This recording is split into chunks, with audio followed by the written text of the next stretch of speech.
Hello, everyone. Welcome to a new Energy Crew podcast. I'm your host, JP Warren. On this episode, we're going to be diving in on what we discussed around the Crew Club Operator Mastermind Roundtable in Midland on January 28th, where Drew Limbacher, the CEO of Cedar Creek Energy Partners, led a fantastic discussion, kind of diving into what challenges our private operators face these days. And also, he also tagged on the question, is the Permian Basin still the crown jewel? And in this conversation, we dive into what private operators are focused on right now, how they need to position themselves, what strategies they need to take, and also what areas, what basins are they focusing on. We also have some other key takeaways that we talked around the table that I'm going to share with at the conclusion of this podcast. But again, to kind of give a little context on the roundtable that we had in Midland, I asked Drew Limbacher, who was the COO of Venture Energy, to lead our first ever roundtable discussion last year in 2024. And this was after the successful sale of Venture. This is, and it was interesting because his first topic that he led was how to navigate the future environment as a private operator. You know, pretty much after the sale of Venture, what is his and his team, what are him and his team going to do looking forward in 2024? And it was kind of interesting to come back to the table after a year in 2025 to see kind of what came to fruition and what didn't. One thing's been definitely made clear is that private operators in this day and age are taking a very different approach, and it's a very different market. And we're going to find out why on this episode of Energy Crew. All right. So, first off, it was a packed house at the table in Midland. I want to thank, first off, everyone for attending. We had people, everyone from Chevron to Cedar Creek Energy Partners, obviously Diamondback, Black Swan Operating, a lot of great different Chevron. Again, I mentioned that a lot of companies, but I want to thank our sponsors out there also. These OFS companies have access to the table in all these conversations. So at the table is WorkRise, WellDrive, LFS Chemistry, Mojo AI, the Baldwin Group, and R360 Environmental. All right. So the point of this conversation was pretty much that Drew Limbacher, after selling Venture, has been on the hunt for a new deal, building a team and going out to try to execute and find these new deals. And he came to the table and shared very candidly on kind of the challenges and strategies that operators probably should be taking in this day and age. I'm going to kind of go through this. We got about 4 takeaways for private operators of what we discussed around the table, how they should start focusing. So number one, private operators, they can maintain competitive in today's environment by focus on a couple key strategies. The first strategy is targeting undervalued assets, okay? I'm going to read here, then I'm going to kind of give my thoughts. So private operators should seek out underrepresented assets in regions that are not primarily focused of larger companies. For example, areas like the Uinta Basin and the San Juan Basin have been identified as having higher potential compared to more saturated markets like the Permian. All right, so here's the deal. At the end of the day, there's all these companies that are out there that are focused on trying to build teams, getting out there and get deals. A lot of people are focused on the Permian Basin. However, just because people are focused on the Permian Basin, also Drew said that, you know, once these deals, you know, do hit the internet, you know, chances are it's probably too late. But not only that, competition is so fierce because private operators aren't just competing against private operators anymore. Private operators right now are competing against, you know, these publicly super major companies that are kind of coming in and bidding on the same acreage that they want to bid on. So again, that kind of blows the competition out of the water whenever these super majors are coming in. So where can private operators focus? What areas, what formations are there old deals that they can come back to the table and look at? A lot of the times, private operators now are thinking of new and innovative ways to look at historical deals that they might not have found attractive. And I think right now, I think one big thing that private operators need is a sense of entrepreneurial spirit. You're going to have to look at the landscape, the environment in completely different ways. You're going to have to put together projects and packages and different acreage and positions and present that to your private equity backers in new ways, in innovative ways. So again, it's a completely new market right now, higher competition. After, again, a super intense, crazy 2024 mergers and acquisitions landscape. So now, again, you got to be creative in this. All right. So what is the second thought that here it is? Oh, that's not it. So, apologies. All right. The second thing is that, where is it? I apologize, guys and girls. All right. The second thing is that the private operators, I mean, obviously now in this day and age, cost is king. Cost is driving decisions. There's been historically difficult to get capital to come back into the market. So again, innovative cost management is going to be something that private operators have to focus on. Capital budgets are tightening. Efficiency is coming to the surface. It's coming part of every single discussion. So private operators need to immediately adopt a production mentality. All right, this is to get cash flow back into their system and to keep operating in a positive cash flow. All right, this is understanding the cost baselines and seeking efficiencies in operations to maintain profitability. All right, so operators now, rather than, I think 10 years ago it was let's put a couple holes in the ground and flip it. Operators now are thinking more of the farming mentality where it's, hey, listen, we have an asset. We're going to hold on to this perpetuity and hold on, continue to operate under a positive cash flow basis. All right. Another thing that operators can do to be competitive is collaborate and communicate. This is where I don't care. Again, I talk about networking all the time and a lot of things I speak about. A lot of people think networking is extremely important when you need a job. Okay. However, something that always pops up around the crew club tables and a lot of conversations I have on whether how people, find opportunities and stuff like that, whether it's finding opportunities, finding capitals, finding deals. And I'm just thinking about a private operator now, finding vendors. If you're going to a new basin, all of this is through your networks. All of this is through communication. So private operators, rather than be behind a computer, go through, source the deals that hit the internet, they need to be out there networking, talking to people, talking to companies that may not even have stuff on the market. But again, communication is king now. Cost is king and communication is king. Okay.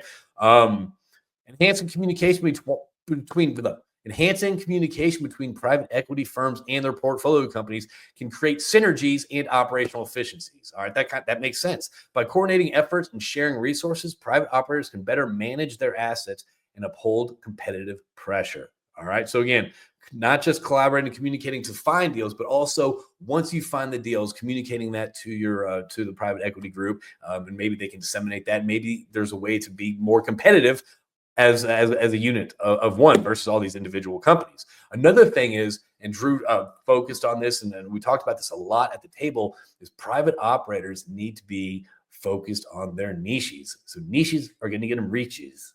Go with me there. All right. So focus on niche markets or specified technological advancements can set private operators apart. I don't think we're at the time where again, Drew highlighted this, that private operators can go just find something and pitch it. It has to be a specialized thing because competition is so fierce, because the cost of capital to purchase an asset like this is coming from super majors, not just private operators, because a lot of things are more competitive. You have to really kind of specify and tell your story as kind of as a niche player, if you will. All right. This specialized approach allows private operators to compete more effectively against the larger players who may not have the same agility, may not have the same entrepreneurial mindset and ability to navigate this landscape. All right. So let's see if I have anything else when it comes to private operators strategy book in today's market. All right, let's see. We talked about different basins, the Uinta Basin, in East Texas potentially over the Permian Basin, production mentality over drilling new wells, and this is something that kind of keeps on being echoed throughout the industry. People always saying, is the rig count going to go up? What's the expected rig count going to go to? The common conversations happening around the industry is that rig count is probably not going to go up, even if the price of oil goes up to triple digits. Chances are rig count will probably not go up. Now when it comes to the gas plays at Haynesville, hey, that's wild card. Who knows about that? But right now, again, because that all these private operators are operating in these farming modes, these cash flow positive methods, they're not going to be wanting to pick up rigs and really fluctuate that. So again, chasing rigs, I think, is going to be the thing of the past.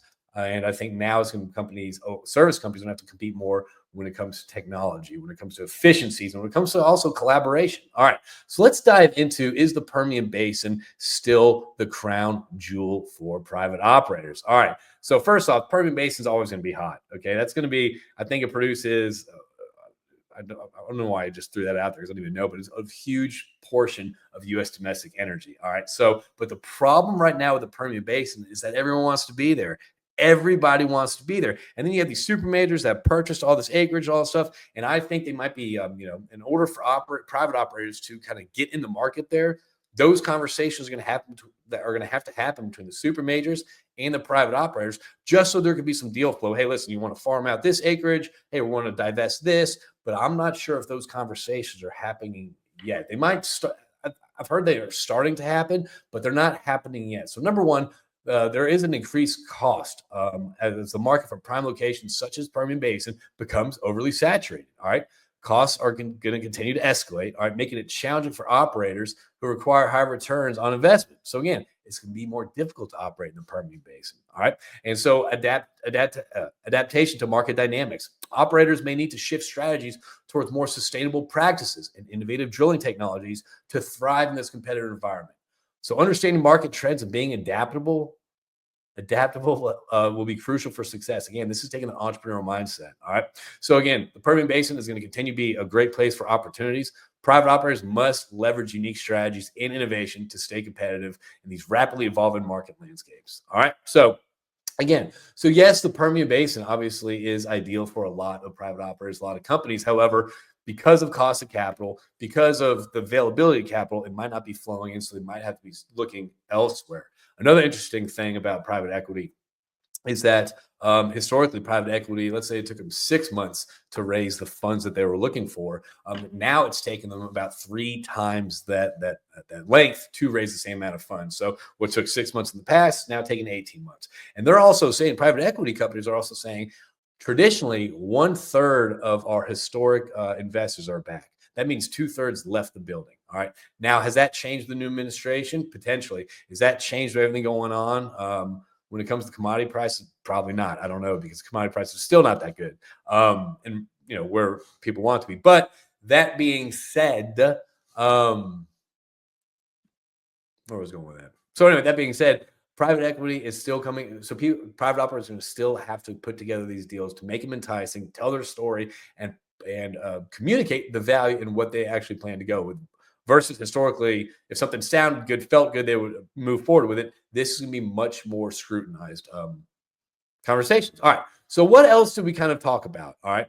So a couple key takeaways, remaining takeaways that we had around the table was this. All right. First off, communication's key. All right. Whether, again, I don't care if you're on the service side, operator side, looking for capital, or you're a private operator, private equity, it doesn't matter. If you're not having the proper communication, networking group around you, and you're not actively pursuing your networks and communication, that's what uncovers opportunities. So again, if you're behind your desk, you're behind your screen, if you're relying on correspondence such as emails and text messages, chances are you're not uncovering all the opportunities that are out there. One member around the table said sometimes we might start having to look at obstacles in a very macro way and need to approach them more inclusively. All right. So this is kind of taking everything as a collaboration within the industry and moving forward that way.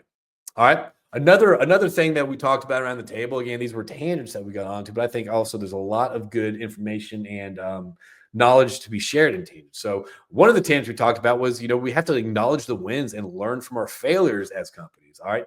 Regularly sharing success and failures within teams is crucial for fostering a culture of transparency and continual growth. All right. An example was shared of a past practice where team members celebrated each other's achievements. They used I think a sticker of Chuck Norris to whenever they celebrated like a win, they would pass around a sticker of like Chuck Norris. And it might have been a small gesture or something like that, but it also brought people on board, motivated people, inspired people, understood what they were celebrating. All right. So it not just built a group camaraderie, but also illustrated the importance of recognizing everyone's kind of efforts, consistently. All right. We live in this world where we're constantly focused on the negatives, focused on the failures, focused on the challenges. It's important also to keep people inspired, motivated by focusing on the wins. All right. What else is important? Right now, there's a lot of people leaving the industry. I just did a podcast yesterday on my other podcast, Lead with Soft Skills, dealing with laid off to leveled up. There's going to be over 21,000 people that are going to be let go from the industry. What is that little hair doing? I don't know. There's going to be 21,000 people let go from the industry. So that's a lot. Okay. So it's a lot of knowledge left. That's a lot of experience left on the table. So again, mentorship, support, getting out of your bubble, asking people how they perform their work, how they perform their jobs. How did you get to your job? Having these inter-office conversations, industry conversations would be so crucial to share knowledge, to learn stuff, and to just kind of make the industry better. So again, having mentorships, having conversations is going to be key. All right. One person said mentorship is huge. If you have a leader in your organization you respect, you got to create a connection with them. It's going to be up to you to create those connections with mentors. All right. Don't leave it up to them. All right. What else? You have to be adaptable in these times. Okay. Whether it's going to be tariffs affecting AFEs, whether it's going to be competition where you actually can't get any acreage, whether it's going to be service costs, whatever it is, you have to be adaptable. You have to think outside the box. Gone are the ways of this is how we've always done things. And that's something that I think historically has kind of anchored our industry and kind of chained us, that we've always done it this way. That's how it has to be done moving forward. But if historic practices don't work, we're going to have to change how we approach new obstacles. All right. So another thing is we talked about diversity and perspectives. All right. So we're talking about gathering people from a wide range of backgrounds. This kind of goes up to the mentorship, whether it's experience, whether it's different cultures, whether it's different upbringings, whether it's drilling, completions, production, everyone at the table sharing your perspectives from a diverse point of view can only make this industry better, can only make you more efficient at your job because you're learning something new, or you might be providing some new information to someone else out there. So again, I think this is kind of at the end of the day, this was kind of the conclusion of the conversation that we had around that table. Again, I want to thank everyone for being a part of this discussion. We probably host about 2 to 3 of these discussions, these conversations around 7 different locations, and they're all fascinating. They're all great. Every subject is very different. However, common topics, common things that are shaking this industry always pop up, and it kind of helps create this beautiful, beautiful understanding of what's happening in the industry. So I want to thank everyone out there for tuning in. I want to thank Drew Limbacher and the sponsors and everyone at the table for chiming in, sharing the perspectives. And one thing is certain, if you're a private operator, you need to be in it for the long term. You got to have some grit. You got to have some connections. And you also have to be specialized. So that's where the riches will be found, in your niches. Niches. All right, y'all. Thank you for tuning in to Energy Crew Podcast. Hope everyone has a great day out there. Reach out to people, connect. I encourage you to keep building your networks, because at the end of the day, that's where opportunity comes from. In a volatile industry, it's our networks that create stability. So I want to thank everyone out there, and we'll see y'all soon.